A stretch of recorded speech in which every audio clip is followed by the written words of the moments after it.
તો ભાઈ આપણે બધા લોકોને ખબર છે કે જે અમદાવાદમાં વિમાનની દુર્ઘટના બની એ વર્ષ સુધી બ્લેક ડે તરીકે ઓળખવામાં આવશે. અને આપણે બધા લોકોને ભાઈ એ પણ ખબર છે કે આની અંદર મોટા મોટા પોલિટિશિયનથી માંડી નાનાથી લઈ મોટા દરજ્જા સુધીના બધા લોકો તેમાં સવાર હતા. અને ભાઈ મારું કહેવાનો મેઇન પોઈન્ટ ખાલી એક જ છે કે જ્યારે ઉપર જવાનો સમય નિશ્ચિત થઈ જાય ત્યારે કોઈ પણ પ્રકારનો પાવર, પૈસો અથવા તો કોઈ નામના કામ આવતી નથી, અથવા તો કોઈ બચવા માટેનું ઓપ્શન જ રહેતું નથી ભાઈ.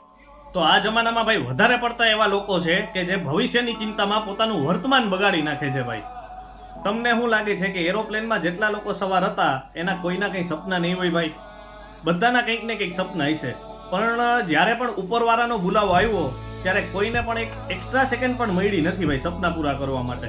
તો તમને આટલી સારી જિંદગી મળી છે ભાઈ, તો એને ખુલીને જીવતા શીખો, ના કે ભવિષ્ય માટે રાખો, કેમ કે ભવિષ્ય નિશ્ચિત નથી ભાઈ કોઈનું.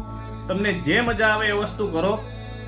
ભાઈબંધ દોસ્તારો વારે હરવા ફરવા નીકળી જાઓ ભાઈ, મમ્મી પપ્પાને લઈને ફરવા નીકળી જાઓ, પણ ટૂંકમાં તમારી જિંદગી જીવવાનું ચાલુ કરી દો ભાઈ, કેમ કે આ જિંદગી પાછી નહીં મળે. ખુશ રહો.